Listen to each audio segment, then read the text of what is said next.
Shalom semua, apa kabar? Kembali lagi kita ibadah online RUCW Harapan Indah. Sebelum kita mulai ibadah online kita, mari kita bersatu dalam doa dulu.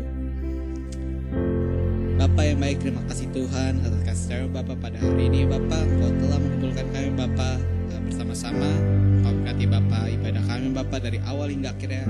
Biar Engkau yang beracara ya Tuhan, biar Engkau hadir Bapa di setiap kegiatan kami Bapa pada hari ini ya Tuhan.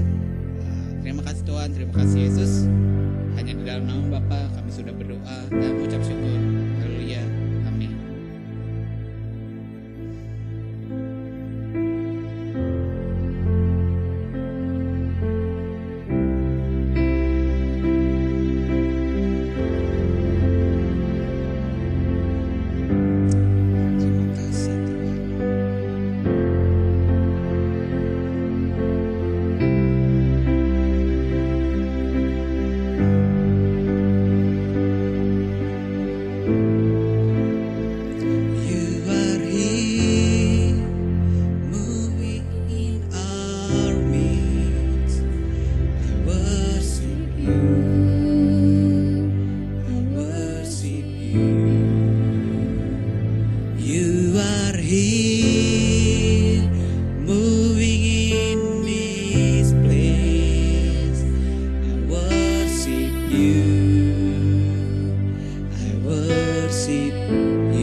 Waymaker, miracle worker, promise keeper, light in the darkness. My God, that is who you are. Waymaker, miracle worker, promise keeper, light in the darkness. My God, that is who you are. Even when I don't feel it, you working. Even when I don't see it, you working. You never stop. You never stop. When I don't feel it, you working. Even when I don't see it, you working. You never stop. You never stop working. You never stop. You never stop working. Even when I don't feel it, you working. Even when I don't see it, you working. You never stop. You never stop working.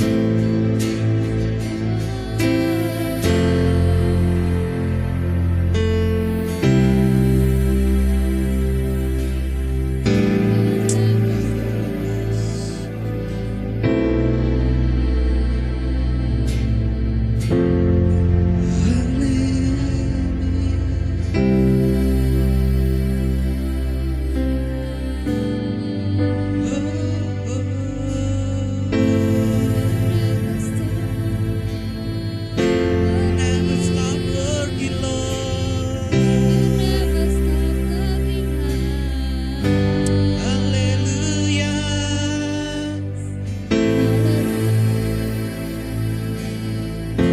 Hallelujah.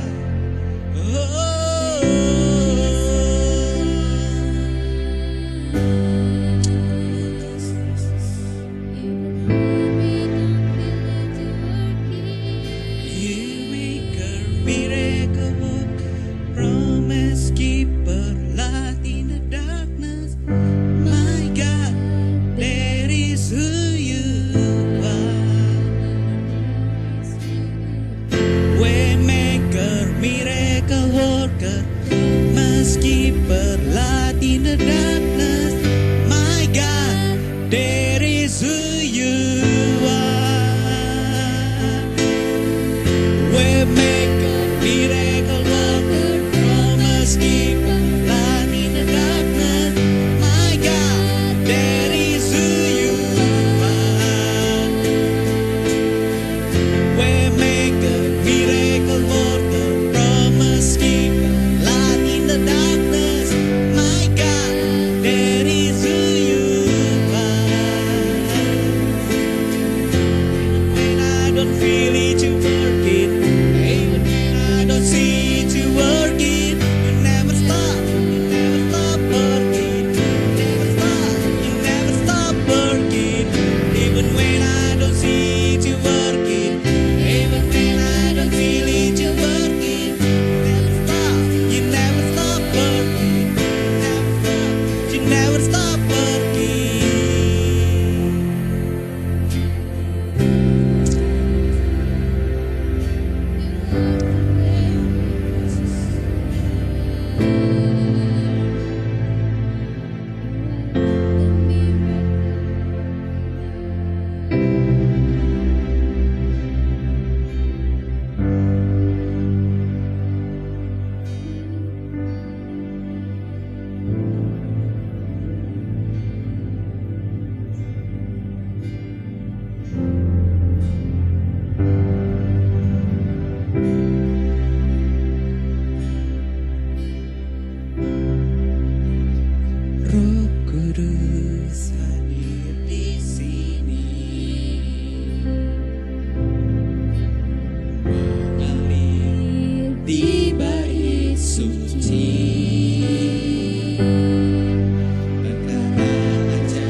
isi hati kami ya Bapa.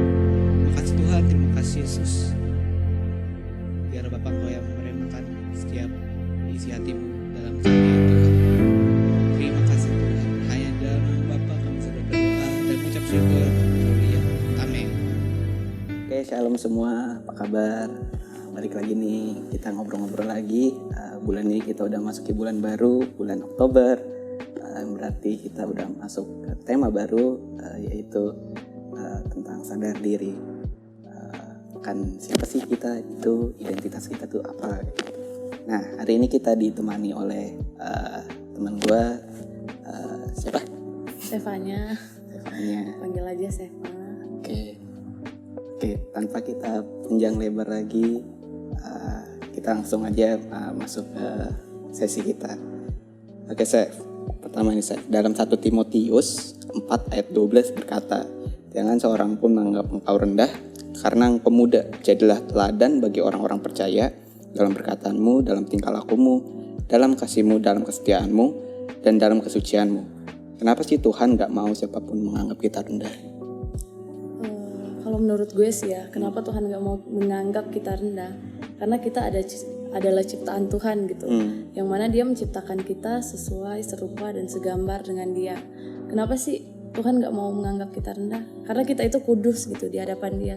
Tuhan menganggap itu, yaitu segambar dengan Dia. Jadi Dia ingin anak-anaknya itu hidup dengan kudus, selayaknya kehidupan Dia gitu. Jadi walaupun orang lain, misalnya nih kayak orang lain ngecilin gue kayak gitu, karena mungkin misalnya orang-orang di gereja gue yang udah tua-tua itu ngelihat pendapat lu belum relevan lah kayak gitu. Nah, kok kayak gitu gimana tuh?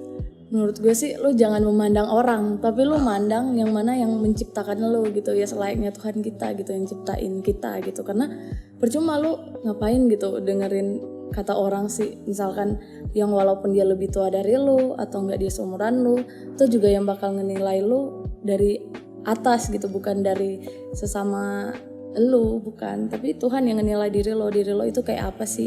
Kenapa Tuhan? Karena Dia yang ciptain lu gitu. Menurut gue sih kayak gitu. Oke, saya menurut ini saya penting gak sih buat kenal siapa itu kita, siapa itu diri lu sendiri gitu, diri gue kayak gitu. Kalau gue sih perlu banget ya, penting banget malahan. Kenapa penting? Karena kalau kita nggak kenal diri kita, gimana kita bisa mengenal orang lain gitu? Gimana kita bisa mengetahui kalau diri kita ini lagi butuh Tuhan atau enggak? Gimana kita bisa lebih tahu tentang sifat-sifat karakteristik diri kita gitu? Kenapa sih butuh banget untuk tahu diri kita? Karena Tuhan ingin gitu kita sadar gitu tentang apa sih yang seharusnya kita bikin biar diri kita itu lebih mengenal Tuhan gitu. Kalau kita nggak kenal diri kita, gimana kita bisa kenal Tuhan gitu? Itu sih yang menurut gue kayak penting banget gitu dalam hidup buat mengenal diri kita masing-masing. Karena personality kita itu adalah sifat yang membuat kita bisa tahu gitu akan hal-hal yang mana kita bisa lakuin atau tidak lakuin. Itu sih kalau misalnya dari lu sendiri nih, lu tau gak sih kenapa lu ini, apa maksudnya, lu udah kenal belum sih sama siapa sih diri lu itu? Kenapa sih lu ada? Kalau menurut gue sendiri, kenapa gue ada? Ya balik lagi itu karena ciptaan Tuhan gitu. Oke. Jadi Tuhan menciptakan kita gitu. Kalau misalkan ya otomatis karena orang tua juga, tapi lebih dari itu ya Tuhan gitu ya kan. Cuman kenapa gue hidup gitu ya di dunia ini ya? Ya itu kayak suatu kemurahan banget gitu. Kayak ya seperti di Alkitab ya, Tuhan tulis beranak cucu lah gitu ya kan. Jadi bumi ini penuh dengan manusia. Terus tapi maksud gue kayak reasonnya itu loh. Lu tahu gak sih? Kayak misalnya apa ya? Kayak gimana? Tujuan tujuan hidup gue. itu. Tujuan gue itu cuma satu sih, memenangkan jiwa-jiwa untuk keselamatan bagi Tuhan. Siap. Oke. Oke, saya dalam sepanjang hidup lu mencari mengenali diri lu itu, pernah gak sih lu mengalami kesulitan itu, struggle dalam pencarian lu itu? Terus kesulitannya itu lu bisa ceritain gak, bisa sharingin gak sama teman-teman kita ya? Pernah sih, itu gue kan pas di Manado ini kan gue sekarang di Jakarta nih. Waktu gue di Manado gue kesulitan, kenapa? Karena kayak gue udah gereja nih, udah gereja, tapi kok gue nggak menemukan Tuhan ya di situ. Itu menurut gue kayak kesulitan gue banget. Gue cuman sekedar gereja, ibadah. Jadi datang ibadah, gue rajin banget nih ibadah minggu, ibadah pemuda remaja, ibadah rayon, yang ibadah rame-rame, perkumpulan gitulah. Pokoknya gue selalu ada gitu dalam Senin sampai Minggu bisa 4 kali ibadah malahan. Dan itu gue nggak pernah absen gitu, saking rajin itu. Tapi di hari Minggu itu gue sampai berpikir, Tuhan kok kayak gini-gini doang ya? Gue ibadah nih, gue memuji dan memuliakan akan namamu, tapi kok gue kosong gitu. Kok gue kayak kok gini Tuhan? Gue cuma sekedar ibadah, datang, dengerin, habis itu pulang, kayak pergi dengerin pakai telinga kanan, habis itu keluar lagi pakai telinga kiri, habis itu gue berbuat dosa lagi, gue ngelakuin hal-hal yang tidak disukai Tuhan, selalu kayak gitu. Dan pada saatnya itu yang menjadi pertanyaan gue sih selama gue struggling di situ ya, kesulitan banget buat gue, karena kok gini-gini doang. Semua orang yang gue lihat tuh juga habis ibadah mereka pasti berbuat dosa lagi, ya udah. Habis itu pada saat itu gue kayak memutuskan, Tuhan apa sih? Gue pengen banget kayak dapat jawaban gitu dari Tuhan apa sih, gimana sih maksud Tuhan gitu dalam kehidupan gue ini. Ya udah, pada akhirnya gue pindahlah ke Jakarta, gue move ke Jakarta karena karena orang tua gue juga pindah ke sini, gue pindah, dan akhirnya gue tiba-tiba dipertemukan sama jemaat yang di sini, yang di Jakarta itu jemaat yang di om gue. Jadi om gue juga gembala, pendeta. Jadi tiba-tiba gue di-sharingin sama kakaknya gitu, di-sharingin, dia bagiin tentang pertobatan kelahiran kembali. Terus dia bagiin ke gue, kenapa hidup kamu gini, ya gue ceritain tadi gitu ya kan. Ya udah gue ceritain gue kesulitan kak, gini segala macam. Tiba-tiba pas dia sharingin tentang pertobatan kelahiran kembali, dia ngasih tahu yang mana sebenarnya Tuhan itu ada kalau kamu mencari, dan kamu harus dilahirkan kembali. Kenapa? Karena dari situlah kamu bisa mengenal dan masuk dalam kerajaan Allah gitu. Kalau nggak percaya kita bisa buka ayat deh. Nggak apa-apa kan kita buka ayat ya? Aman. Oke, kita buka ayat ya guys. Soalnya ini ayat nih pas di-sharingin juga sama gue tuh di saat gue lagi struggle banget juga. Yohanes 3, coba Yohanes 3 ayat 3.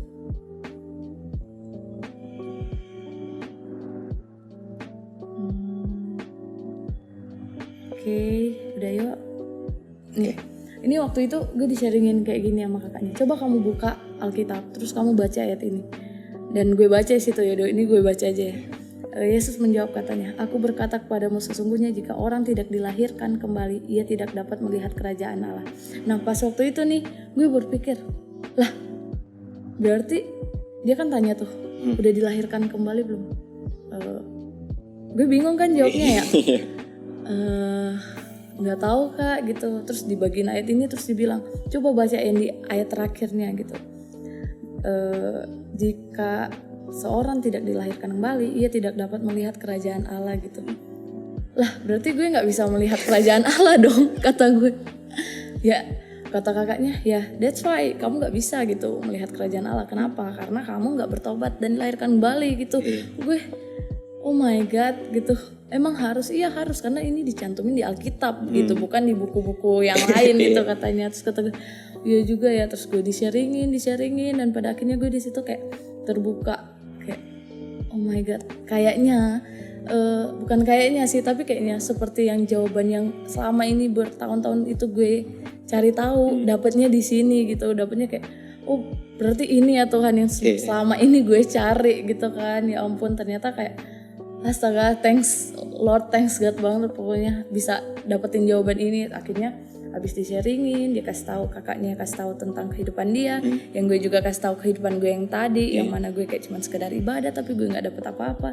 Tiba-tiba satu saat diceritain lah ini, dan pada akhirnya gue bertobat, gue dilahirkan kembali. Dan situ kayak gue praise God, akhirnya gue selesai dari kesulitan gue. Kayak wah, betapa kayak enak banget dah pokoknya kalau misalkan lo udah keluar dari zona yang membuat lo sulit gitu, kayak udah menemukan Tuhan. Wah, hebat banget deh pokoknya. Kayak yang kosong, tadinya kosong, sekarang kayak diingetin, jangan lupa bahasa roh, jangan lupa baca firman Tuhan, jangan lupa bersekutu, bernyanyi segala macam. Jadi gue kayak wah, seneng banget. Dan jangan lupa jangan lupa menginjil, karena menginjil itu adalah membuat orang lain bisa dimenangkan juga gitu. Tuhan pengen anak-anaknya bisa dimenangkan melalui siapa?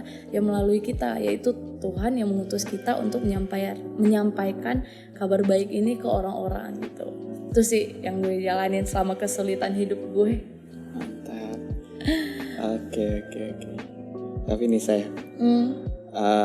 yang sering kita temuin gitu kan, kebanyakan tuh teman-teman kita tuh masih nggak sadar. Iya. Akan siapa sih mereka gitu, meskipun mereka mungkin sama kayak lu tadi ya, udah gereja segala macem, rajin, tapi mereka kayak masih kosong gitu. Gimana sih Chef kayak gitu, apa maksudnya supaya mereka bisa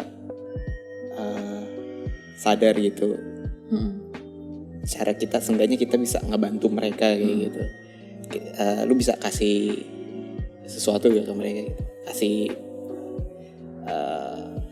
apa ya namanya? Saran gitu. Gue sih kalau gue pertama itu follow up. Kenapa follow up? Karena lo harus ngebangun juga hubungan lo sama teman lo yang itu gitu. Kalau lo nggak sering hubungan sama dia, maksudnya entah lewat chat, telepon, otomatis bakal renggang, bakal ngejauh. Tapi kalau lo sering nanya kabar dia, di situ misalkan lo sharingin apa yang lo dapetin, terus lo kasih tahu jalan yang benar-benar kebenaran, perlahan-perlahan, walaupun bukan kita yang bukain tapi Tuhan yang bukain, itu pasti bakal kebuka dengan sendirinya gitu. Dengan adanya Tuhan yang benar-benar pengen gitu, kayak oh gue mau coba deh ngobrol-ngobrol sama dia, mengetahui dia mau kayak gimana sih, dia pengennya yang seperti apa sih. Lo coba cari tahu dulu aja, misalkan hobinya, misalkan dia pengen main bola, terus lo ajak dia nih main bola. Sambil lo main bola, lo tanya kehidupan dia gimana sih sehari-hari, terus kadang dia ngapain sih. Nah dari situ kan pelan-pelan lo bisa sharingin gitu sama dia, kayak oh iya, tiba-tiba kadang suka sama, kayak oh iya gue juga pernah mengalami hidup yang seperti itu pas lo sharingin sama dia gitu. Oh iya kok sama ya. Nah dari situ bisa klub gitu. Nah dari situ bisa kayak lo sharingin, lo bawa dia ke tempat lo ngajak dia ibadah bareng, sharing bareng, ikut ngelayanin bareng, maupun kesaksian bareng gitu ke teman-temannya juga. Kalau gue sih kayak gitu ya, untuk saran gue gitu. Ya yang penting sebelum lo sharing ke dia, lo udah dapat kebenarannya dulu gitu. Jangan sampai lo nggak punya kebenaran, lo udah sharingin juga nih sama orangnya nih. Itu sih kalau menurut gue ya, saran gue sih itu. Kalau itu kan buat kita, gimana sih buat kita menyadari orang lain. Tapi kalau misalnya buat teman-teman kita nih, mungkin sekarang lagi nonton tapi mereka mungkin mereka tahu nih, mereka lagi belum sadar akan diri mereka gitu. Apa sih yang bisa mereka lakuin gitu supaya mereka bisa sadar kayak gitu? Ya pertama pasti introspeksi diri ya. Karena kalau mereka nggak introspeksi diri itu ya pasti bakal jadi struggle lagi tadi gitu. Gue kenapa sih tiba-tiba banyak problem, banyak masalah yang dihadapin. Terus kayak Tuhan kok banyak banget sih masalah yang gue hadapin gitu. Gimana caranya? Ya mereka harus keluar gitu dari zona itu gitu. Mending jangan ketika kalian udah ngerasain kayak gitu, mending kalian keluar gitu dari zona itu. Entah ketemu kakak rohani kalian, entah ketemu kakak kakaan. Bukan, sorry. Teman-teman kalian yang berada di gereja itu, sering ngobrol. Jangan cuma sekedar ngobrol yang dalam konteks lain, tapi ngomongin lah firman Tuhan, apa yang kamu dapetin, apa yang dia dapetin juga. Jadi kadang omongan itu bisa mengalir aja gitu dengan sendirinya. Tiba-tiba lagi dari omongan A, udah omongin tentang firman Tuhan gitu. Tiba-tiba berjalannya seiring waktu, lu makin, oh iya ternyata seneng ya kalau ikut Tuhan gitu. Asalkan jangan menyendiri gitu, lu harus masuk ke dalam lingkup itu, ke circle itu. Kalau lu nggak masuk ke circle itu, lu cuman hanya berdiam di rumah, ya nggak mungkin lu dapetin kebenaran itu gitu. Makanya pencarian itu udah bisa kalian cari, asalkan kalian benar-benar pengen mencari gitu. Kalau kalian cuma di rumah diam aja gitu, ya otomatis cuman sekedar kayak aduh gimana sih ya pertolongan lah. Ada mujizat kalau misalkan ada orang yang pengen sharing sama dia atau enggak pengen ngajak ngobrol firman Tuhan atau gimana, tapi kalau nggak ada ya that's why otomatis harus dia yang mencari ya kan. Betul Ya banget. tinggal berdoa aja gitu, cari Tuhan aku mau ini, otomatis Tuhan pasti akan jawab kok. Nggak secepat itu, secara perlahan juga Tuhan tetap akan jawab asalkan doa yang benar gitu. Jangan berdoa yang salah. Oke. Gue balik lagi kayak yang pertama tadi kan. Sering kita ngerasa masih muda dan selalu berpikir gitu, gue bisa apa gitu. Bisa apa, emangnya gue siapa gitu. Gue gak bisa gitu. Kita gak ngerasa percaya diri, kita rendah diri. Terus kita selalu diliputin dengan rasa kegalauan akan masa depan kayak gitu. Kita selalu bimbang. Dan Tuhan gak mau kita kayak gini. Tuhan gak mau, kita harus sadar gitu akan siapa sih diri kita gitu. Kita siapa sih, kita anak identitas kita tuh siapa gitu. Kita anak raja gitu. Karena bukan kritikan orang, bukan masa lalu kita yang menentukan masa depan kita. Tuhan udah menentukan masa depan kita dan kita tinggal menjalankannya. Oke. Gitu aja sih hari ini. Tuhan, Seva ada kata apa? Ada mau yang disampaikan lagi? Mungkin buat teman-teman yang nonton ini video ini jangan lupa kalau kalian emang pengen cari kebenarannya, carilah sungguh-sungguh gitu, kalian pasti akan mendapatkannya. Carilah jalan yang benar gitu, pasti Tuhan akan membukakan ke kalian secara sendiri, secara pribadi. Dia akan membukakan ke kalian bahwa inilah jalan yang sebenarnya yang pengen dia dan kalian tuju gitu. Dan Tuhan pasti akan membuka suatu hal yang baru. Setiap hari Tuhan pasti akan membuka hal-hal yang kayak baru lagi. Oh ternyata gini Tuhan. Dan kita pelan-pelan secara perlahan akan mengerti, oh ini toh maksudnya Tuhan, oh ini toh maksudnya. Maka dari itu teman-teman semangat, dan di dalam Tuhan tidak ada kesusahan. Melebihi harus fighting, harus benar-benar berkobar. Thank you guys. Oke, Seva bisa tutup kita dalam doa, Seth. Oke teman-teman, mari kita berdoa. Terima kasih Tuhan, terima kasih Bapa atas kebaikan-Mu Tuhan dalam kehidupan kami Tuhan. Saat ini Tuhan kami telah selesai Tuhan bawakan sharing Tuhan. Kiranya Tuhan Engkau pakai terus setiap pribadi kami Tuhan. Engkau pakai terus orang-orang ini Tuhan. Bukakan Tuhan untuk setiap orang yang mencari diri-Mu Tuhan. Karena kami tahu Tuhan, kami tidak mau menjadi ekor Tuhan. Kami mau menjadi kepala Tuhan. Karena kami tahu Tuhan, dengan adanya diri-Mu Tuhan, dengan adanya iman-Mu Tuhan, Engkau pasti akan membuat kami lebih baru setiap hari Tuhan. Engkau akan pakai terus kami Tuhan lebih tinggi Tuhan. Engkau tidak mau Tuhan menjatuhkan kami, tapi kami yakin dan percaya Tuhan ketika Engkau ada bersama-sama dengan kami, Roh-Mu pasti menyala-nyala Tuhan. Terpujilah nama-Mu Tuhan. Terima kasih Tuhan. Kami akan tutup Tuhan sharing ini Tuhan dalam nama Tuhan Yesus. Haleluya. Amin. Puji Tuhan.